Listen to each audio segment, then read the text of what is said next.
Welcome to Superchargers. I'm Daniel Thomas. Let's go.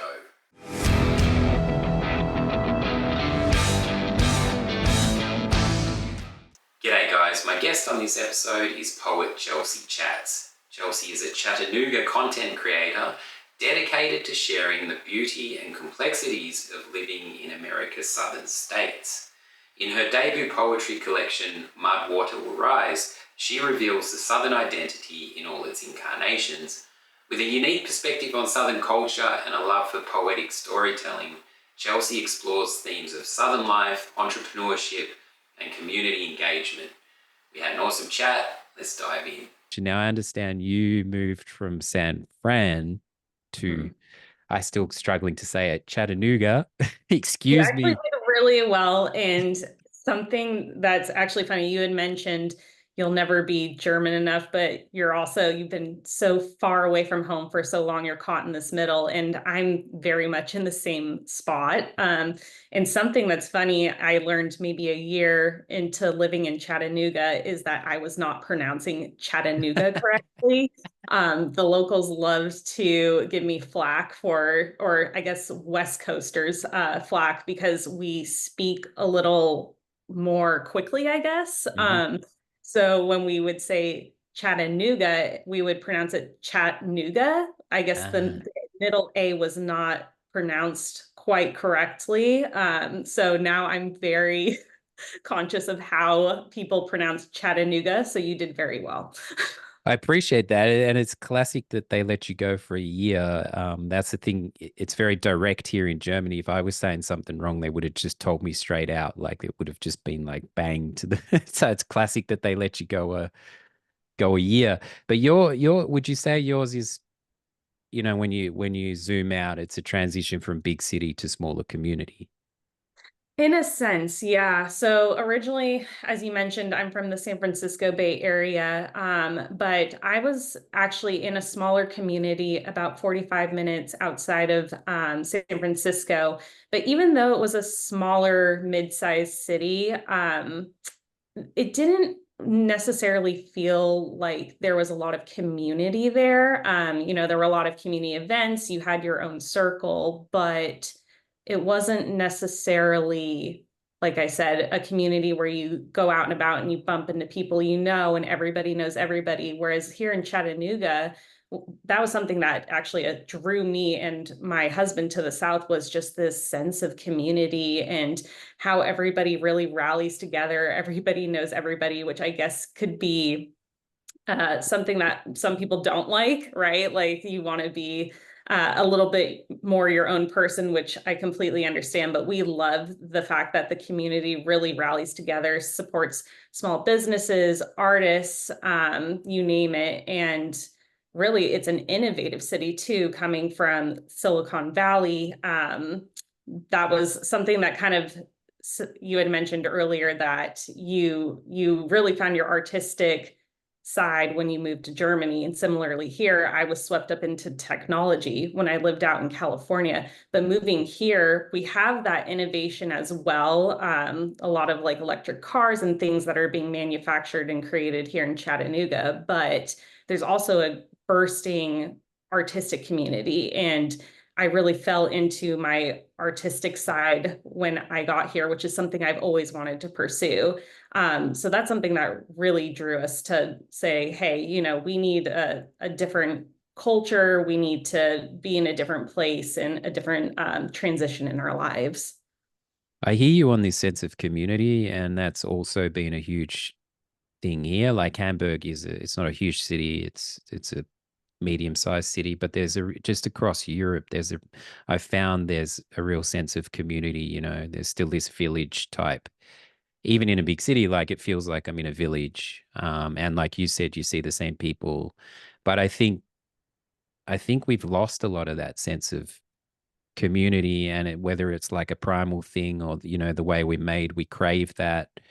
And it totally makes sense that you would transition to that. Yeah, I think we're a little bit perhaps in danger of losing this community thing through so many reasons, technology and stuff, but it's just so important.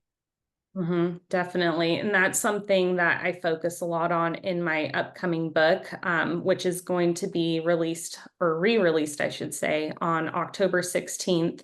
It's called Mudwater Will Rise, and it really focuses on the community aspect and bringing people together across the southern region. And just to give a little bit of background, I published my first edition of this back in April.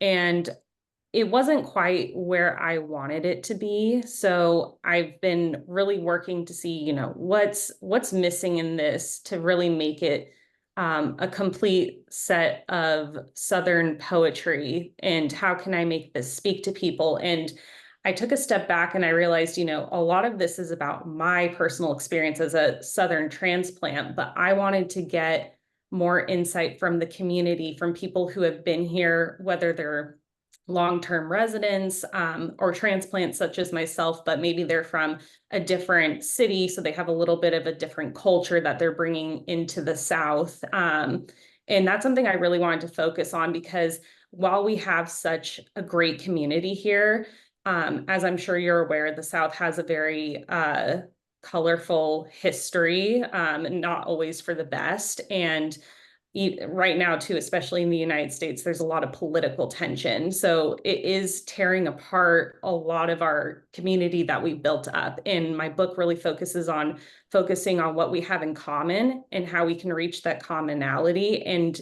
become even closer as a community. Because as you said, it is so important nowadays with technology and all these other influencing factors. We really just need to get back to basics and come together as a community. Has storytelling always been something that was kind of natural to you, that you were drawn to? And how did you find poetry as a form of expression? Yeah, that's a great question. So I have always been drawn to creativity ever since I was a kid. My parents would often buy me journals as my gifts. And I would just write stories all through my childhood. And then I actually attended UC Berkeley and graduated with an English literature degree as well.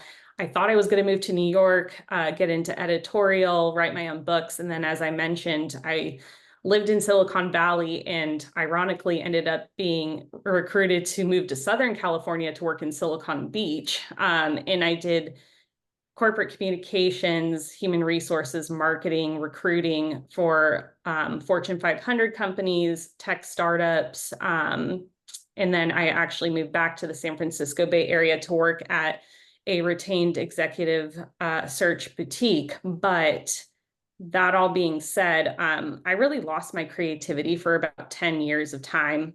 And I would kind of dabble in it, and I would have pieces that were published in magazines and books like Chicken Soup for the Soul, but I never really tapped back into that until we came to visit Chattanooga. And when I saw how much artistic expression was here, I just felt so inspired. And again, that's part of the reason we ended up moving back here. But how I got into poetry specifically was actually during 2020.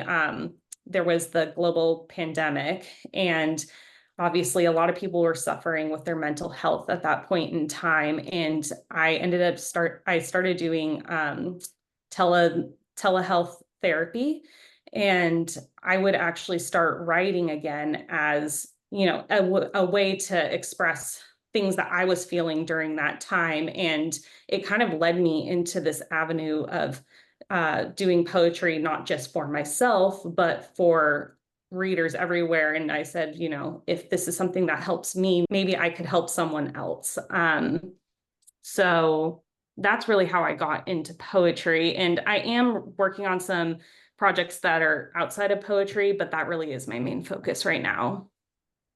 That's cool. I've never written a poem or attempted, but I write, I'm a writer. So I'm curious as to what's food for you in terms of your poetry and your process. Do you have a particular process to it, or are you quite spontaneous with it? I have to be a little bit more spontaneous because I have a 1-year-old at home who requires a lot of my attention. really, in terms of my process, what I like to do is I like to take 30 to 60 minutes every morning to read because I'm one of those people who believes you should always read before you write. You should, see what other artists are doing, see what you have in common, what makes you different, what can you learn from them and their style. So I'll actually do that while my daughter's eating breakfast. She's doing independent play. And then after she goes to bed in the evening, that's really when I kind of dig into my own creativity. So I guess that's typically my process. Again, it's ever changing as she gets a little bit older and routines change. But that's what I've been doing, and that's what's been successful for me as a mom. So hopefully that helps some other artists out there who may also have young children. I think it's cool that you did the book the first time round and then you, like you said, you wanted to have another crack at it, we say, in terms of refine it a little bit more. Because I think there's this tendency to think, once you've put this thing out there, it's finished. But art doesn't necessarily have to be like that. It can evolve and change, especially if you're in control of it. How do you deal with the kind of self-critiquing side of things? The self-critic. Yeah. I'm gonna tell you that's my weak point. I definitely am a little too close to my art. And the first time around, I actually didn't have an editor. I was working with my current publishing company, and we actually had a big poetry reading and event for National Poetry Day. So all the books came out, and it was a big promotion event to push those books. But it's very raw, my first book, I will say.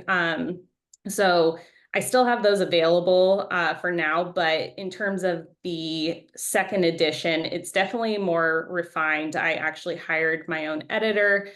So she's kind of helped me and actually challenged me in a lot of ways to expand my vocabulary, to rethink how I'm saying certain things, because although it may make sense to me, maybe it doesn't make sense to a reader because they haven't gone through the experience that I have, or maybe I'm not getting that imagery across as well as I had hoped.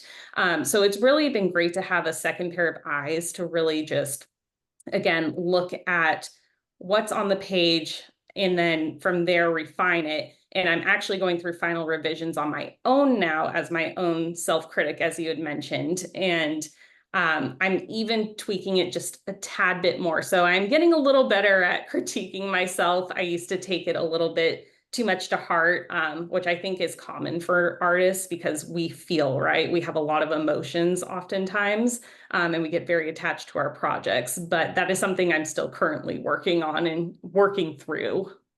Yeah, it's so important to have someone look at it objectively and be able to, like you say, just, hey, does this make sense? Because Mhm.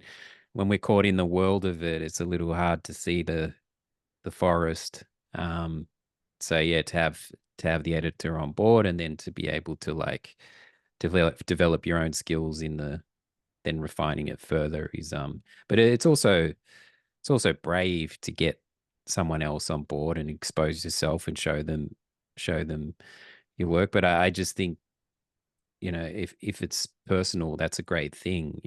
And you mentioned earlier, like, I think it's dangerous when our creativity can be affected by our work environments or things that, I went into architecture because the creative side appealed to me, and then I was stuck in deadlines and 90% business, and it was draining my, not all the time. There were some awesome projects, but it kind of started to drain my creative soul a little bit. And I think it may have been better to do a job that didn't do that and do creativity on the side at first, because we have to protect this. I guess that's and it sounds like moving to this community has not only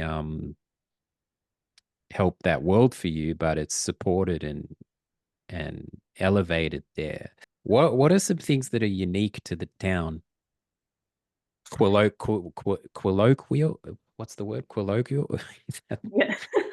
I know what you're saying. I have a hard time saying that word too. There are just certain words in my vocabulary, I swear I'm like, I know what I'm saying, but the word just will not come out of my mouth. Specificity is one I struggle with, specificity. But Yes. colloquial, what are some colloquial things to the town that were like, if not if you were doing like a tourist type ad for it, but Mhm. what are some really unique things?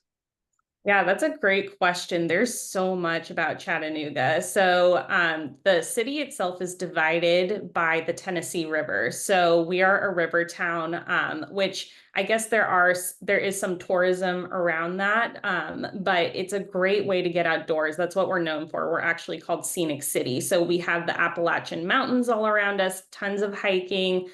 Tons of river and lake activities as well. So it's always super fun springtime, summer, fall. Winters get a little chilly, but to be out on the water and have all these extracurriculars to do, as I mentioned, there's tons of art. There's actually sculpture fields here, so people can go visit sculpture fields. They can go to just a regular park and they'll find art inside the parks as you go along your walk. And there's something actually called the Tennessee River Walk, which goes I want to say it's about 16 miles. Don't quote me on that, but um, you can actually go along the river walk. It goes again along the Tennessee River, and then it actually goes through a lot of different parks, and you'll find graffiti art, you'll find statues, you'll find all kinds of things as you walk along this path. And then in addition to that, we just have some really great local businesses. There's not a ton of big chains and things like that out here. It's really, again, community focused. We have great local bookstores, coffee shops, especially. There are tons of great coffee shops, restaurants, museums as well. And that kind of goes back again to the art scene a little bit more. But we have the Children's Creative Discovery Museum, which the kids get involved in all kinds of fun science projects. They have like a dance room. They have a little robotics engineering area. And then we have a more traditional museum called the Hunter Art Museum. So you can go in there and they have different rotating exhibits in addition to their exhibits that just stay there permanently and focus a lot on Southern culture. So there really is a lot to do here. And again, it's anything from outdoors to art to food, restaurants, bars. So there's tons to do. And I highly encourage anyone who's in Tennessee to come here because this has personally been my favorite spot that I've visited. And I've been to Nashville, Knoxville, all the major cities, but this really is just such a great community and you're supporting local businesses and local artists. Is there a live music venue? They just Yeah. opened a live music venue here. So we do have one called Songbirds, which has been here for quite a while. And they just actually moved to a bigger venue, but there's a brand new venue that just opened. And then in addition to that, there's a 10-year project going on called The Bend, which essentially they're creating a whole new community along the river bend.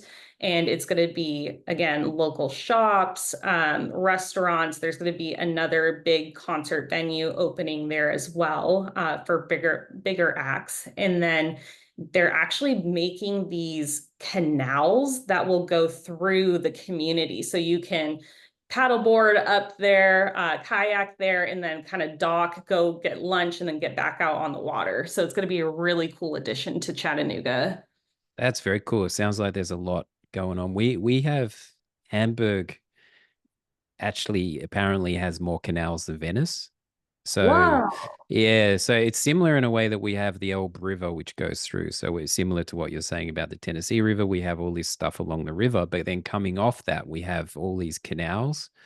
And Mhm. when you take a boat on those, it's a whole nother world on the water. And it's similar to what you're saying. You can just pull up in your boat to a bar or a cafe. And it's just the first few times I did it, I was like, wow, this is a whole other side of Hamburg I didn't realize existed.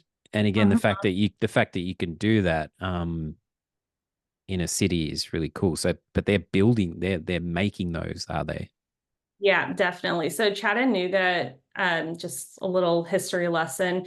Back in the 60s and 70s, I believe, this was actually, quote unquote, the dirtiest city in America because we had so many industrial businesses around here. It was polluting the Tennessee River, polluting the air, all kinds of stuff. And it really went through this revitalization over the last 20 years or so.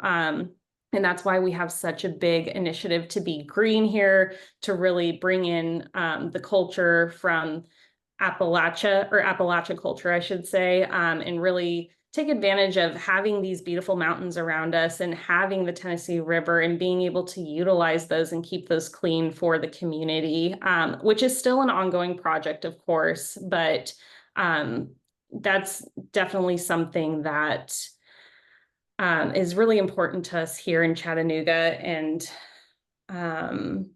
yeah, it's an amazing community. Honestly, I can't say enough about it. There's always things to improve, but we're on the right path to doing that. Nowhere's perfect, right? Pros and cons to everywhere, but you can tell from the way that you advocate for the city that it's not like an effort for you to like talk about the city, which speaks for itself in terms of the life you're leading there. So yeah, it's making me curious to I've never been to America, but to visit because it just sounds like it has this thriving little art scene and a lot going on. So Yeah, that's definitely. If you ever come visit, let me know. I'd be happy to be your guide. appreciate that.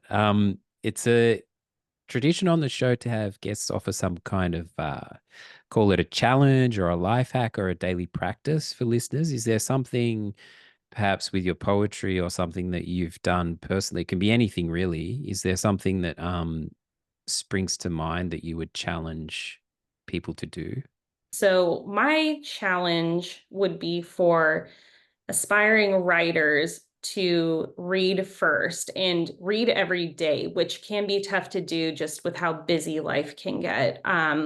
But I would say read 30 to 60 minutes every day. Some people say read 5 pages a day, which would be a great start. But if you can really read 30 to 60 minutes a day, it's going to revitalize that creative spark, and it's going to make you, again, kind of compare and contrast yourself with artists. And everybody is unique in their own way, but you can still take lessons from your favorite authors, your favorite poets, and kind of incorporate that into your own work and make it unique to you. So that would be my little tidbit for, reader challenges and what people can do in their daily life to help with their creativity.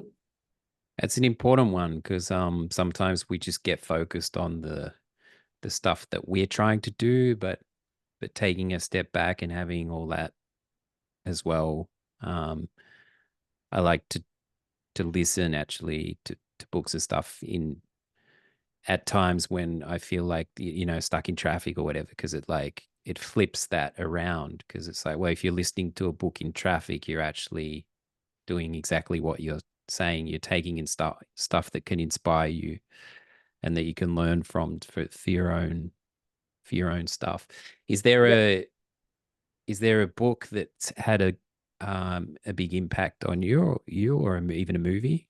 Yeah, actually, so I right now I'm reading The Carrying, which this is an award-winning poetry book, and I apologize if I'm not pronouncing her name correctly, but I believe it's Ada Limon. And she's an amazing poet, and she's actually also from California, moved to Kentucky. So she similarly, West Coast, moved to the South. And a lot of her poetry focuses on our natural world, the impact that humanity has had on our natural world, and what we can do to help our world, whether that's the community that we live in or the environment itself. So I've taken a lot of inspiration from her, and it's kind of helped me rethink a lot of the pieces that I've written from a different perspective, and I've kind of seeped that into my own poetry. So hopefully people enjoy it, but she's been a great influence of mine, and I would highly recommend checking out some of her poetry books. I imagine there's a distinctly different style between poets. different voices, Mhm. different style. I mean, it's like a painter, right? Everyone has their own style and unique thing going on. I just hadn't really thought of that in poetry, but of course, it's going to be a stylistic thing each individual to each poet, Yeah, right? yeah, definitely. She has a very unique voice in the sense that a lot of her poetry doesn't have necessarily the rhythm and rhyme. It's almost like a stream of consciousness. But mine, for example, I actually take a lot of inspiration not just from poets but from musicians as well. I've always been somebody who really enjoys music, as do a lot of people, but I like to do my poetry in the forms of almost a lyric. So I have a lot of rhythm and rhyme. So it's even though she has a lot of influence on my writing, our styles are very, very different. So a lot of my poetry actually, I at least try to make it read as if they're lyrics. I saw a short one on your site on the back of the book. Um, is there any that you can do, or a couple of lines you'd like to do?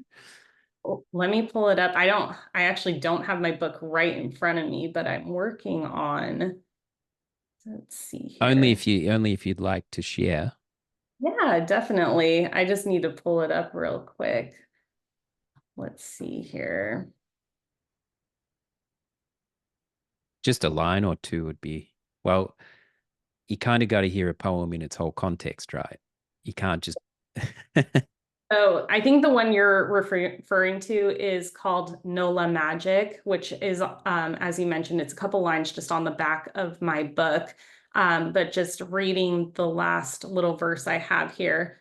Nola Magic, the streets are alive, an interplay of souls that cannot be denied, a Creole lullaby. We say goodnight, but never goodbye. it's cool. Thank you. I appreciate that. Yeah, New Orleans also had a really big impact on me the first time I visited. The people in New Orleans are just they're a blast and a half. Mm, It's just such a unique culture. Even within Southern culture, it's its own unique culture. And that's something that really got me thinking about moving to the South is just, again, the friendliness of the community, the celebration of life there mm, as well. It's just, even in death, there's life. It's a celebration, it's a party. You're celebrating that person that's being remembered. So there's just this very unique culture there that intrigued me so much. And I think that was a big influence in having us move here. mm. Yeah, from what I've seen, there's a real vibrancy to it. Hmm. Yeah, Damn, it's definitely. another place got to get to. Yeah, The list is definitely. You should. I would highly recommend that. That's probably one of my favorite cities, if not one of my like top two favorite cities, actually, other than Chattanooga. That's definitely the place I would recommend visiting if you're going to visit the South. for sure. Where can people find you in the book? Well, the book's being re-released, but It'll be re-released. Again, that's on October 16th, but you can just go to my website, chelseachats.com, and that's chats with two T's as in Chattanooga. And from there, you'll be able to find all of my books that are upcoming. This is actually the first book in a four-part series. So I'm working on the next book right now, actually. So people will be able to get information about upcoming books. They'll be able to get links to my Amazon store, which will have the books if they prefer to go that route versus going directly through my website as well.